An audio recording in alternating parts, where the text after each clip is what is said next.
भारत के प्रधानमंत्री नरेंद्र मोदी आज जयपुर पहुंच रहे हैं। वे यहाँ पे फ्रांस के राष्ट्रपति से मुलाकात करेंगे और रोड शो करेंगे। लेकिन उससे पहले की खबर हम बता देते हैं आपको कि हाल फिलहाल हम खड़े हैं सीफू के बाहर। सीफू के बाहर जो लगातार 8 दिन से धरना चल रहा है, उसके बाहर खड़े हैं। हम धरने को कवर कर रहे हैं। लगातार जो तमाम अभ्यर्थी हैं वो यहाँ पे अपनी मांग को लेकर 8वें दिन भी अपने जो मांग है उसको पूरा करते हुए नजर आ रहे हैं। तमाम जो 8 कैडर की भर्तियाँ हैं पैरामेडिकल की, उनकी भर्तियों को नियुक्तियों की जो मांग है उसको लेकर हम राज्य स्वास्थ्य एवं परिवार कल्याण संस्थान के सामने आज हाल फिलहाल खड़े हैं। अभ्यर्थी हमारे साथ कुछ मौजूद हैं, हम उनसे बात कर लेते हैं कि आखिर में क्या मामला है, क्यों बैठे हैं यहाँ पे।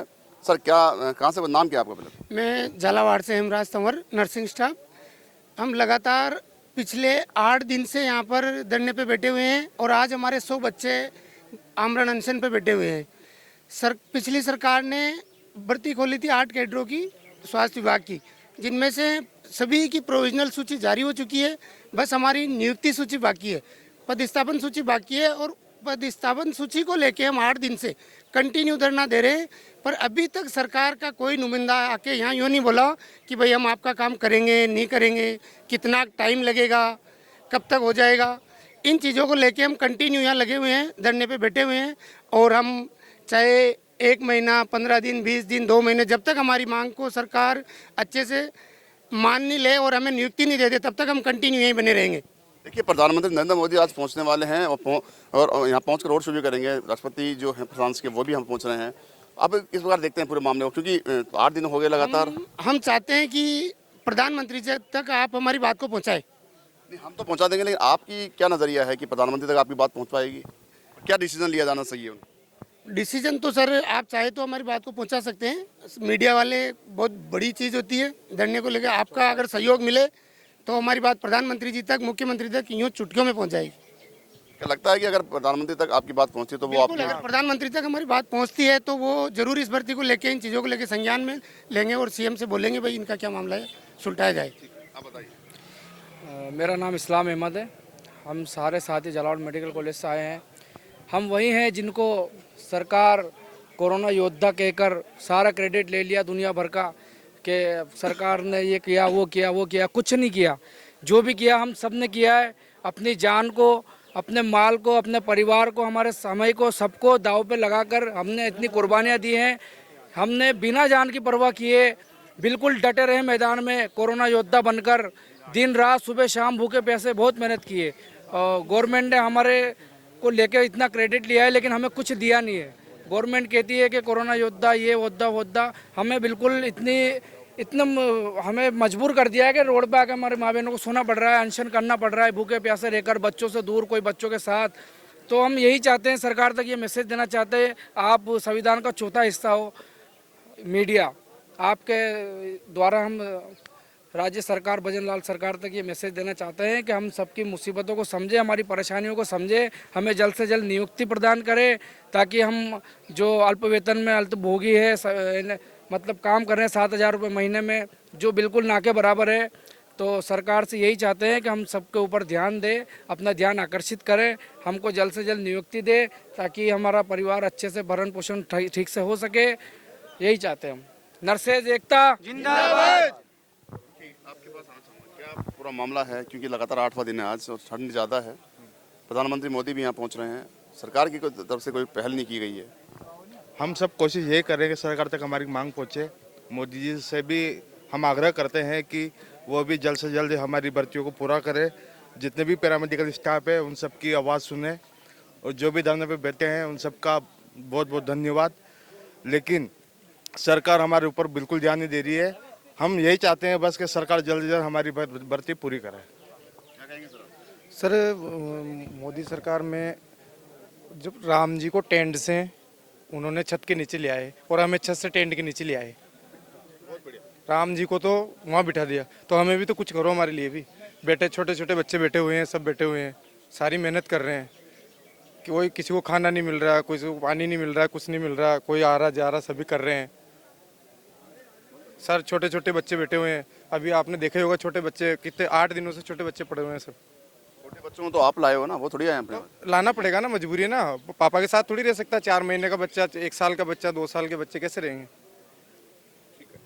ये अभ्यर्थी हैं लगातार अपनी मांग को लेकर यहाँ पे डटे हुए हैं, पिछले 8 दिनों से हैं। भैया नियुक्ति चाहिए, नियुक्ति मिलते हम यहाँ से निकल जाएं। नहीं, नियुक्ति नहीं मिली तो क्या रणनीति रहने वाली है? यहीं पड़े रहेंगे कब तक पड़े रहेंगे? जब तक नहीं मिलेगी। गांधीवादी तरीके से करेंगे सर धरना, गांधीवादी तरीके से धरना चलता रहेगा और जब तक हमको नियुक्ति नहीं मिलेगी तब तक हम यहाँ डटे रहेंगे। चाहे कितनी भी मुसीबतों का हमको सामना करना पड़े, आराम से हम यहाँ डटे रहेंगे। क्योंकि जब रात को सर इतने -डिग्री में होता है तब भी हम लोग यहाँ पड़े रहते हैं, लेकिन सरकार ने हमारी अभी तक सुध नहीं ली है। जबकि राम राज्य में ऐसा, मेरे हिसाब से राम राज्य में ऐसी दुर्दशा तो किसी की नहीं हुई होगी। तो अब हम यही चाहते हैं सरकार से कि कम हमारी सुध ले और जो ऑटो कैडर के भाई यहाँ बैठे हैं, बहनें बैठी है, उनको जल्द से जल्द नियुक्ति दे दें। और मोदी जी अगर इतना बड़ा रोड शो कर रहे हैं तो संविधान में चौथा स्तंभ आपको कहते हैं, तो शायद हमारी बात मीडिया के माध्यम से या सोशल मीडिया के माध्यम से उन तक पहुँचे। और हमको तो बस ये चाहते हैं कि लोकसभा के चुनाव से पहले हमको नियुक्ति दे दे, क्योंकि यही वो भाई बहन है जिन्होंने इस सरकार को बनाया है। और पूर्ण रूप से हमने, जब हमारे गांव में, मैं विधानसभा क्षेत्र जैतारण से आता हूं, 116 विधानसभा क्षेत्र है हमारा, हमने सुबह से शाम तक मंत्री के साथ में चक्कर काटे, उनके नाम के जे नारे लगाए, लेकिन अभी तक हमको तो कुछ मिला नहीं है। और हम यही चाहते हैं कि जितना जल्दी हो सके हमको नियुक्ति दे दें बस। और नहीं मिली तो नियुक्ति हम सर यहीं डटे रहेंगे। हम कब तक? कोई लिमिट तो होगी सर इसकी, तो देखो जो आंदोलन होता है ना सर, आंदोलन की कोई समय सीमा नहीं बांधी होती है। अब हम यहाँ जब तक बैठे रहेंगे तब तक सरकार हमारी आके सुन नहीं ले या डेलीगेशन हमारा यहाँ से बुला नहीं ले। हमारे जो भाई बहन है, ये कम से कम 8 दिन हो गए हमको यहाँ भूखे प्यासे पड़े। हमारे दैनिक दिनचर्या की भी हमको दिक्कत आती है। सरकार ने नहीं हमारे लिए पानी की व्यवस्था की। नॉर्मल जो चीज़ें होती वो तो होनी ही चाहिए ना सर। अगर हमने वोट दिया है और हमारी वोट की अब कीमत ही नहीं है, हम तो जीरो हो गए सर। हमारी कहाँ कीमत है? अगर हमारी वोट की अगर उनको कीमत पता होती तो शायद हम इस दुर्दशा में नहीं होते। और हम आपसे भी यही उम्मीद करते हैं कि हमारा जो भी माध्यम है आपका, उस माध्यम से हमारी बात माननीय भजन लाल जी सरकार के पास पहुँचे और वो हमारी जल्द से जल्द, जितना जल्दी हो सके उतना हमको नियुक्ति दे दे, ताकि हम मानसिक रूप से, शारीरिक रूप से बड़े प्रताड़ित हो रहे हैं यहाँ पे। बस ये है, लोकतंत्र है सर, लोकतंत्र में सबकी सुननी चाहिए। और हम तो ये आशा करते हैं कि इतनी अच्छी सरकार बनी है, इतने बहुमत से बनाई है हम लोगों ने, और फिर भी हमारी नहीं सुनेंगे तो फिर हमारा तो कोई वोट का, वो लोकतंत्र का मतलब ही नहीं रहेगा ना सर। फिर तो चुनाव होना ही नहीं चाहिए, मेरे हिसाब से तो बंद कर देने चाहिए। आप अपनी सरकारें चलाओ। फिर हमारे तो रोजगार का मुद्दा मेन हमारा रोजगार का ही है। रोजगार ही नहीं मिल रहा है हमको, तो हम क्या करेंगे भाई? 7,900 में हमने काम किया है, लेकिन अभी तक वही मानसिक रूप से प्रताड़ित है। अब यहाँ हमारे एक दिन का खर्चा नॉर्मली हो जाता है सर 700-800 रुपये ऐसे ही हो जाते हैं। किसी को भाई अब खाना, वैसे तो सब व्यवस्था है यहाँ पे, लेकिन किसी का सूटेबल नहीं होता तो कहीं बाहर जाके भी खाता है बेचारा, तो उसका वो थोड़ी है। अब क्या करेंगे वो? और घर वाले से तो पैसे मांग नहीं सकते। अब तो हम ओवरेज होना है, साल 2 साल और नौकरी करेंगे, फिर तो रिटायरमेंट है हमारा तो। और घर से बाहर निकलते लोग पूछते हैं हमसे कि ज्वाइनिंग कब देंगे? आपका तो नंबर आ गया डॉक्टर साहब, ज्वाइनिंग कब देंगे? अब ज्वाइनिंग कहाँ दें?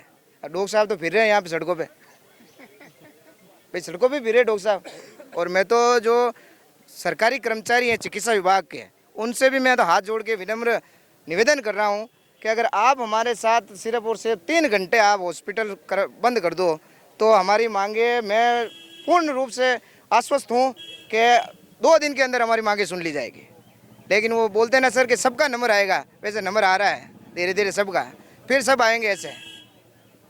ये स्ट्राइकें चलती रहेगी। आज हम हैं, कल शिक्षा कर्मी होंगे, परसों आंगनवाड़ी कार्यकर्ता होंगी। वो बेचारी बुढ़ी हो गई है, अभी तक वो परमानेंट नहीं हुई, उनके पोते हो गए, क्या करे वो? और हमारे भी पोते हो जाएंगे, मैं बोल रहा हूँ, अगर ऐसी सरकार चलती रहेगी तो हम तो यही यहाँ पे ओवरेज होने की बात कहीं ना कहीं साफ दिख रही है, क्योंकि ओवरेज इनकी जो एज है वो लगातार दिन प्रतिदिन बढ़ती जा रही है। जो कि नियमों के अनुसार इनके जो एज हो जाएगी उसके बाद इनको नहीं लिया जाएगा। अब हाल फिलहाल की स्थिति यहाँ पे बहुत गंभीर बनी हुई है। तमाम जो अभ्यर्थी हैं वो अपनी नियुक्ति की मांग को लेकर यहाँ पे बैठे हुए हैं। एक अभ्यर्थी और मौजूद है, थोड़ा आगे आ जाएंगे आप। क्या नाम है आपका? मान सिंह लोधा। क्यों बैठे हैं यहाँ पे, कब से बैठे हैं, थोड़ा डिटेल से? नियुक्ति के लिए हम 3-4 साल हो गए तो संविदा पे काम कर रहे हैं, तो हमारा खर्चा नहीं चल पा रहा उसमें। तो हमारा इस 1 साल हो गया भर्ती निकले हुए, तो अभी तक उन्होंने बात बीच में बोलूँगा, आपने बोला खर्चा नहीं चल पा रहा, छोड़ दीजिए नौकरी। 3 साल हो गए ना सर, कैसे छोड़ दें? तो खर्चा ही नहीं चला तो फिर क्या फायदा इस नौकरी का? सरकार ने मीठी गोली भी तो दे रखी है कि आप परमानेंट होगे। हमें अनुभव प्रमाण पत्र बना के दे रखा है, हमारा प्रोविजनल सूची में नाम आ गया है। नौकरी छोड़ भी दें तो भी कोई सोल्यूशन तो है नहीं, दूसरा काम करेंगे। पर सरकार बोल रही है कि आपको आपको परमानेंट कर रहे हैं, परमानेंट कर रहे हैं। अब कब कर रहे हैं ये पता ही नहीं चल रहा साला। लंबे दिन से यहाँ डटे हुए हैं, लंबे दिन से काम भी कर रहे हैं। मैं 8 साल से काम कर रहा हूँ, 7,000 रुपये में कंटिन्यू 2016 से आज तक काम कर रहे हैं, और सरकार हमें परमानेंट कर ही रही है, पता नहीं कब कर रही है। 2016 से ही कर 16 से कर रहे हैं। 2016 से ही परमानेंट कर रही है, 18 में भी कर रही थी, अभी भी कर रही है, अभी तक कुछ भी नहीं हुआ। बस कर देंगे, जिसके पास जाओ कि हाँ हम कर देंगे आपको, बस यही सांत्वना है। केवल और केवल आश्वासन यहाँ पे इनको दिए जाते हैं, लेकिन जो बात है मुद्दे की या पत्ते की बात है वो कहीं ना कहीं कौन होती नजर आ रही है। तमाम झालावाड़ जिले से हैं और मैं 300 किलोमीटर दूर से 8 दिन से सर यहाँ पड़ा हुआ हूँ धरने में, और बहुत सारे लोग मेरे भाई और बहन मेरे साथ में यहाँ आए हुए हैं। काफ़ी दिन से जो ठंड पड़ रही है उसको सरकार देख रही है। सरकार के सभी इंसान और सभी रोजगार देने वाले लोग तो हैं ही सही, लेकिन जो नेता लोग हैं वो सब अपने घरों में जाके सो जाते हैं। यहाँ पे सर छोटे छोटे बच्चों को लेके हमारी माताएं बहनें पड़ी हुई हैं, वो काफ़ी इस ठंड में संघर्ष कर रही है। उस संघर्ष को तत्वाधान देखते हुए सरकार को थोड़ी सी एक फोकस थोड़ा सा इधर डाल दे सरकार, और हमें सर नियुक्ति दे दे तो हम हमारे घर वापस लौट जाएंगे। सरकार से एक ही अनुरोध है कि हमें जल्दी से सर नियुक्ति दें और हमारा मार्गदर्शन करें और हमें परमानेंट करके हमारा रोजगार परमानेंट करें, क्योंकि बहुत शर्म आने लग गई है।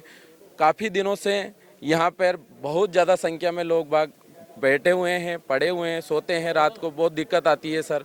और सरकार से मैं एक निवेदन करना चाहता हूं कि हम झालावाड़ जिले से ही नहीं हैं, हम राजस्थान के लोग हैं साहब। राजस्थान मरु प्रदेश है और यहाँ पर कितने ही लोग शहीद हुए हैं, चाहे ये ठंड, चाहे यहाँ गड़े पड़ जाए, चाहे यहाँ पानी पड़ जाए, कुछ भी हो जाए सर, हम नियुक्ति लेकर रहेंगे, लेकिन यहाँ से जाने वाले नहीं हैं। चाहे हमें मरना पड़े, चाहे हमें जान देनी पड़े, जहाँ तक हमें नियुक्ति नहीं मिलेगी वहाँ तक हम यहाँ से जाने वाले नहीं हैं।